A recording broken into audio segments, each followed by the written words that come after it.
우리는 그 뭔가를 이루기 위해서는 끊임없이 비용이라고 하는 예산을 계산해 보아야 합니다. 오늘 본문에서 예수님은 우리에게 가장 중요한 그 계산을 하도록 도전하고 있습니다. 제자가 되는, 예수님의 제자가 되는 그 비용을 계산해 보라고 하는 도전이었습니다. 누가복음 이제 14장 오늘 본문에서 예수님 많은 무리가 자신을 이렇게 따라오는 것을 보고 그리고 멈춰서서 아주 충격적인 도전을 하십니다. 예수님은 자기를 따르는 사람들이 제자들의 진정한 세 가지 대가를 깨닫기를 원합니다. 첫 번째, 누가복음 14장 26절에 누구든지 내게 오는 자가 자기 부모와 처와 형제와 자매와 더욱이 자기 목숨까지 미워하지 아니하면 능히 내 제자가 되지 못하고 이렇게 말씀하십니다. 근데 이 구절을 우리는 너무도 많이 오해를 합니다. 성경에서 미워하다라고 하는 이 말은 문자 그대로 가족을 증오하고 가족을 싫어하고 가족 제도를 파괴하는 그런 것이 아니다라고 하는 것을 우리가 깨달아야 하는 것입니다. 이제 성경은 이게 우리말이 아니라 히브리어와 그 헬라어죠. 그 원어가 그렇게 되어 있습니다. 그러면 이 말씀을 이해하려면 이 히브리 세계관을 좀 이해가 돼야 됩니다. 그래서 예를 들어 미워하다라고 하는 이 히브리적 이 표현에는 뭔가를 우선순위, 뭐가 중요하냐 이것을 비교할 때 쓰는 단어로 알려져 있는 것입니다. 그래서 예수님은 우리에게 네 가족을 증오하라 라고 하는 그런 말씀이 아니라 예수님은 우리에게 다른 많은 관계에서 릴레이션십 속에서 과연 예수인 내가 우선순위가 되고 있느냐라고 하는 그런 말씀을 지금 하고 계시다라고 하는 것입니다. 그러니까 이 구절은 우선순위, 프라이어리티에 강조점이 있다라고 하는 것입니다. 그래서 마태복음 10장 37절에서 예수께서 이렇게 말씀하십니다. 아버지나 어머니를 나보다 더 사랑하는 자는 내게 합당하지 아니하고 아들이나 딸을 나보다 더 사랑하는 자도 내게 합당하지 아니하며 라고 이렇게 말씀합니다. 성경에서 이 우선순위로 인해서 시험을 받은 분이 있습니다. 우리의 믿음의 조상으로 알려진 아브라함, 창세기 22장 이삭을 바치는 사건. 이것은 하나님의 사랑과 그 하나님에 대한 우선순위에 대해서 강력한 교훈을 우리에게 전하고 있는 것입니다. 창세기 22장 12절에 이렇게 증거하죠. 그가 이르시되 그가 이삭에게 내 손을 대지 마라. 그에게 아무 일도 하지 마라. 내가 내 아들 내 독자까지도 내게 아끼지 아니하였으니 내가 이제야 내가 하나님을 경외하는 줄을 아노라. 이렇게 증거하고 있습니다. 하나님은 아브라함의 순종을 통해서 그가 하나님을 가장 우선시한다라고 하는 것을 확인하셨습니다. 중요한 점은 하나님이 실제로 이삭을 희생시키시기를 원하신 것이 아니다라고 하는 것입니다. 아브라함의 마음의 우선순위를 테스트하신 것이다라고 하는 것입니다. 여기서 이제 우리에게 한번 우리 스스로가 좀 질문을 합니다. 내 삶에서 예수님은 지금 어디 정도에 위치하고 있는가라고 하는 것입니다. 예수님은 많은 것 중에 그 중에 한 분으로 존재하는가? 아니면 내 삶의 모든 곳에 가장 센터에 있는가라고 하는 것을 우리 스스로가 질문해 봐야 하는 것입니다. 두 번째로 누가복음 14장 27절에 누구든지 자기 십자가를 지고 나를 따르지 않는 자도 능히 내 제자가 되지 못하리라 라고 이 십자가를 지는 그 프라이스, 비용을, 코스트를 말씀합니다. 오늘날 우리에게 많은 경우에 십자가는 귀걸이, 목걸이, 이런 장식품으로 사용합니다. 이런 무서운 말이 있습니다. 십자가 목에 걸지 마시고 등에 걸어라. 왜냐하면 십자가는 등으로 지는 거니까, 이렇게 지는 거니까. 그래서 앞으로 이렇게 하는 게 아니라 십자가 목걸이는 뒤로 하라 라고 하는, 예수님 시대 십자가는 무서운 것이었습니다. 죽음, 보면은 죽음과 고통과 공포의 상징이 십자가였습니다. 그리고 더 나아가서 이 십자가는 죽음, 고통과 더불어서 벌거벗은 상태로서 수치였습니다.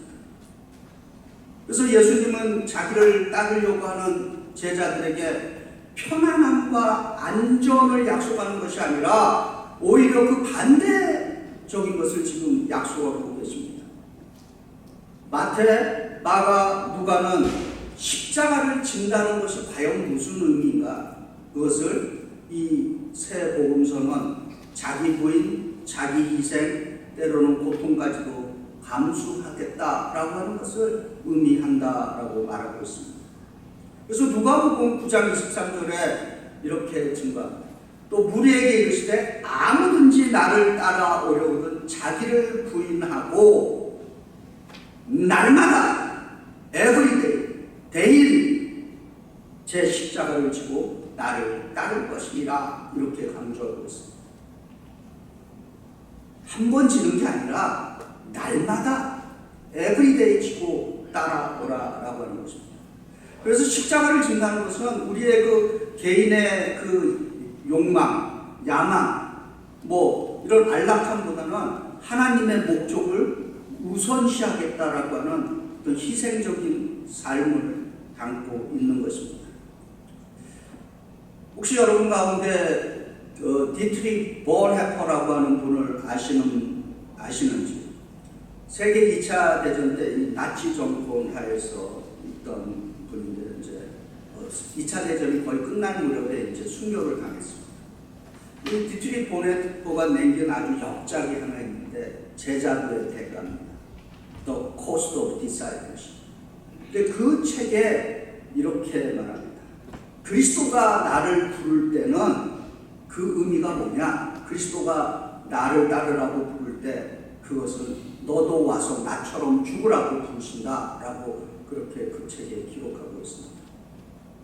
오늘날 많은 그리스도인들이 십자가가 없는 제자도를 갖기를 원합니다.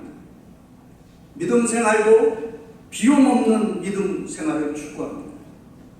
그래서 예수를 따르되 안락함, 계획, 어떤 자기의 명성 이런 것을 포기하지 않으려고 합니다. 근데 십자가는 지기가 힘들지만은 예수께서는 이렇게 말씀하십니다. 마태복음 11장 30절에 내 멍에는 쉽고 내 짐은 가볍다. 다시 말해서 우리가 지는 십자가는 내가 지는 십자가, 우리 공동체가 지는 십자가든 내 개인이 지는 십자가든 그 십자가에는 예수님도 함께 지고 가신다라고 하는 것입니다.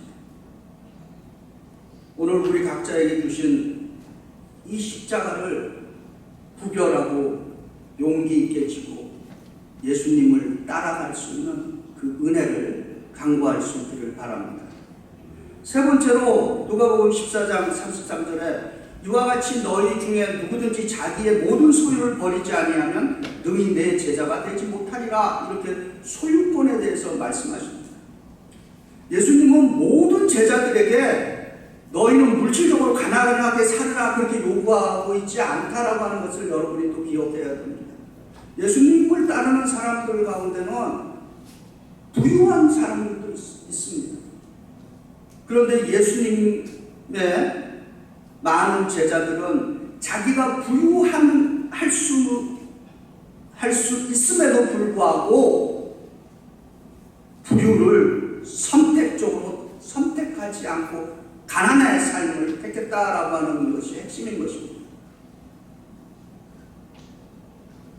그래서 우리가 하나님과 우리의 관계에서 누가 예수 믿는 사람들인가, 이 소유권에 대한 이해가 바로 잡혀져야 됩니다. 하나님과 우리의 관계에서 또 누가 예수 믿는 사람들인가, 주제권이 바로 설정된 사람들인 것입니다. 주제권은 뭡니까? 하나님은, 예수님은, 주님은 나의 주인이시고 나는 그분의 종이다 라고 하는 것을, 그 관계가 바로 세워지는 것이 그 주제권이라고 합니다. 그 소유권은 누굽니까? 모든 소유의 주인은 하나님이시고 나는 그 소유를 잠시 맡아서 관리하는 뭡니까? 청지기라 이렇게 부르고 있는 것입니다. 성경은 하나님께서 모든 소유권의 주인이라고 하는 것을 여러 군데서 말씀합니다. 두 군데만 좀 인용해볼게요. 학계 2장 8절에 은도 내 것이요 금도 내 것이요 만군의 여호와의 말이니라. 신명기 8장 18절입니다. 내 하나님 여호와께서 내게 재물 얻을 능력을 주셨습니다. 이 소유권에 대한 바른 이해가 있어야 우리의 삶에 변화가 일어나는 것입니다. 우리가 가진 모든 것이, 내가 가진 모든 것이 하나님 것임을 인정할 때 우리는 더 이상 지금의 현재의 소유에 길을 쓰고 죽으라고 목숨 걸고 얽매이지 않을 수 있다라고 하는 것입니다. 내 거니까 아까운 것입니다. 내 거라고 생각하니까 쓰지 못하는 것입니다. 이 구절은 우리에게 이렇게 질문하는 거죠. 지금 내가 갖고 있는 소유, 이 소유가 나를 허제스하고 있는 것은 아닌가? 이 소유가 나를 소유하고 있지 않은가라고 하는 거죠. 이제 이 제자도의 세 가지의 이 대가에 대해서 예수님은 이제 또 두 가지의 비유로서 오늘 지금 여기서 우리가 실제적으로 결단할 수 있도록 지금 촉구를 합니다. 예수님이 이제 이 세 가지의 제자도의 대가를 말씀하신 후에 이제 두 가지 실질적인 예로서 우리에게 결단하도록 촉구합니다. 첫 번째 비유가 누가복음 14장 28절에서 30절입니다. 너희 중에 누가 망대를 세우고자 할진대 자기의 가진 것이 준공하기까지의 족할지 먼저 앉아 비용을 계산하지 아니하겠느냐. 그렇게 아니하여 그 기초만 쌓고 능히 이루지 못하면 보는 자가 다 비웃어 이르되 이 사람이 공사를 시작하고 능히 이루지 못하였다 이렇게 말한다는 것입니다. 예수님은 탑을 세우는 사람은 탑 건축을 하기 전에 비용 계산을 하지 않으면 공사를 완성하지 못하고 다른 사람들에게 조롱거리가 된다라고 하는 것입니다. 이 말씀은 저 개인적인 신앙 고백이며 진짜 경험이 있는 말씀입니다. 제가 우리 백산 열왕감리교회를 섬기기 전에 바로 섬겼던, 지난 10년 이상 섬겼던 교회가 뉴욕 한인교회라고 미 동부에서는 최초로 세워진 교회입니다. 콜롬비아 대학교 앞에 있는, 그리고 독립운동으로 알려진 교회죠. 그래서 이번 9월달에 그 교회 안에 이제 독립기념관 이제 그 오프닝 세러머니를 한다라고 하는 연락을 받았습니다. 근데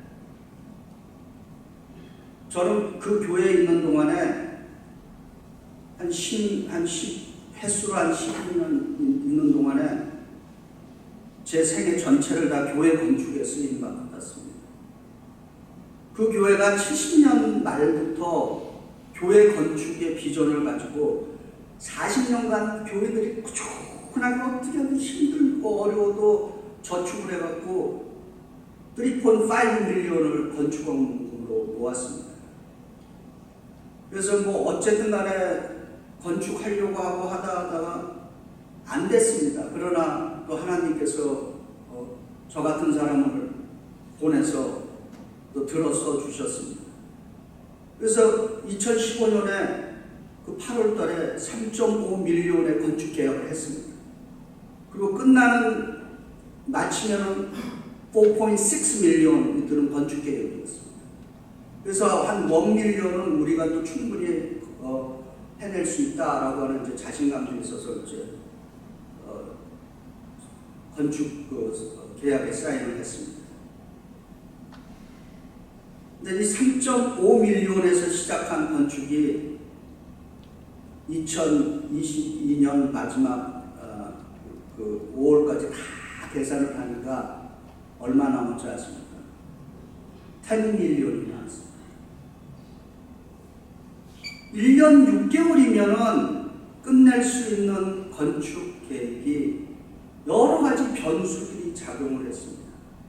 주변의 이웃들의 방해, 특별히 콜롬비아 대학교가 집요하게 어그리먼에 사인을 안 해줬습니다. 처음에는 사인해 준다고 말했는데 실제 우리가 계약서를 들고 가니까 그 다음부터는 뭐 보험료 1,500만 불짜리 들고 오라 뭐 하라 그래갖고는 금방 사인할 거를 1년 8개월을 끌고 갔습니다. 제가 영어 해준이라는 얘기 안 했는데 제가 하도 이제 화가 나서 그 콜롬비아 그 대학교 법률 그 오피스에다 그 노이어들에다가 편지를 썼습니다. 이제 다음 주부터는 우리 콜롬비아 대학교 정문 앞에서 우리 나는 교인들과 함께 예배를 드립니다. 연약한 그 소수민족에게 이렇게 집요하게 방해할 수 있는, 그리고 미디어를 불러서 콜롬비아 대학교 정문 앞에서 우리는 이제 예배를 드리겠다. 이렇게 했더니 그 다음 날로 연락이 왔어요. 사인해 주겠다고. 그런 일이 있었죠. 그 다음에 이제 또 무슨 일이 생겼는가. 이제 공사를 또 막 시작하는데 갑자기 뉴욕시티에서 100년 이상 된 건물은 랜드마크로 지정을 하겠다는 거예요. 그래서 랜드마크로 지정을 해서 랜드마크를 푸는데 거의 또 1년이 흘러갔어요. 그러니까 공사는 계약을 했는데 업자는 그 계약 안에 끝나야 되는데 못하니까 자꾸 건축비는 올라가는 거죠. 그래서 건축을 2번이나 갱신을 했어요. 근데 마지막에 무슨 일이 또 터졌습니까? 팬데믹이 터졌어요. 그래서 실제로 요 땅에서 하는데 7년이 흘러간 거죠. 근데 중요한 거는 저는 이제 이 교회 건축 기간 동안에 하나님의 말씀 딱 한 가지를 붙들고 매번 수없이 되풀이한 그 성경 말씀과 기도가 있습니다. 스가랴 6장 4절. 스가랴 6장 4절 내용을 아시는 분들이 있을 겁니다. 이는 힘으로도 되지 않고 능으로도 되지 않고 나의 영으로 되느니라. 아멘. 이 말씀을 끝까지 붙들고 계속 기도드렸습니다. 하나님의 영으로 완성했습니다. 그런데 그 완성한 후에 우리가 치러야 될 대가, 교인들도 그렇고 저 개인도 그렇고 우리 가정도 그렇고 크게 2가지의 대가를 치러야 됩니다. 우선 가정적으로는 파이낸셜리 대가를 치러야죠. 담임 목사로서 건축비가 그렇게 늘어나는데 어느 정도 일정의 모금이 좀 돼야 되지 않겠습니까? 그러다 보니까 파이낸셜리 그 어려움을 겪을 수밖에 없습니다. 그리고 저 개인적으로는 건강에 이제 문제가 생겼습니다. 제가 원래 건강한 사람이었는데 그거를 이제 발견하신 분이 이제 여기 우리 주치, 지금은 은퇴하셨지만 저기 계신데, 목사님 백혈구 수치가 굉장히 낮으셨다. 몰랐어요. 근데 그게 이제 일종의 스트레스 뭐 이런 것들이 이제 생겨서 그랬죠. 근데 지금 이제 우리 베이사이드 연합감리교에 와서 좀 많이 회복이 된 줄 알았는데 지금도 항상 피 검사하면은 백혈구는 노멀 레인지에서 떨어져 있습니다. 그래서 주치의가 저한테 아무래도 부사님 좀 정밀 검사를 해보아야 되지 않겠는데 저를 계속 밀었습니다. 하나님께서 알아서 또 치유해 주실 겁니다. 라고 밀고 있습니다. 지금 제 이런 신앙 고백과 경험의 이야기는 이거는 단지 교회 건축에 대한 비용 계산뿐만 아닌 것입니다. 개인적으로도 여러분이 정말로 원하는 것을 이루기 위해서 구체적으로 비용을 계산해 본 적이 있느냐라고 하는 것입니다. 두 번째 이제 또 결단을 촉구하는 비유는 14장 31절과 32절입니다.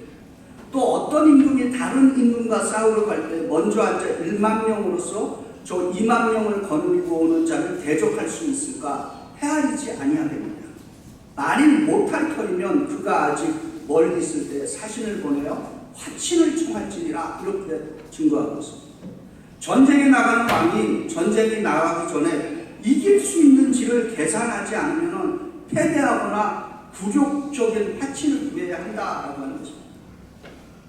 이 두 비유가 우리에게 지금 도전하는 내용은 뭐냐?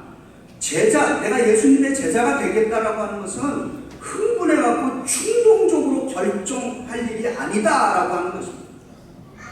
예수님의 제자로서 내가 따라가겠다라고 하는 것은 아주 심각하고 내 생애를 바치겠다라고 하는 결단이다라고 하는 것입니다. 그래서 예수께서 우리에게 나를 따르기를 원하는가? 그러면은 나를 따르기 전에 그 대가를 계산하라 라고 하는 것입니다. 그럼에도 불구하고 따른다면은 따라오라 라고 하는 그러한 말씀인 것입니다. 그래서 예수 믿는 분들이 흥분해서 충동적으로 뭔가 결정하지 마시기 바랍니다. 오늘 우리에게 주는 도전을 질문하면서 오늘 말씀을 마칩니다. 우선순위 첫 번째, 지금 우리 각자의 삶에 예수님은 어디쯤 와 계십니까? 두 번째, 희생이라고 하는 십자가. 나는 편안함과 안전보다 예수님을 따라가기 위해서 무엇을 내놓을 수 있는가라고 하는 것입니다. 세 번째, 소유, 청지기지. 내가 가진 것들이 나를 더 하나님께 가까이 가게 하는가 아니면 멀어지게 하는가라고 하는 것입니다. 마지막 마가복음 10장 29절부터 30절 말씀을 인용하면서 오늘의 말씀을 마칩니다. 제자직의 대가는 힘듭니다. 고통스럽습니다. 그러나 그것은 고통 이상의 보상이 주어집니다. 주님께서 이렇게 약속합니다.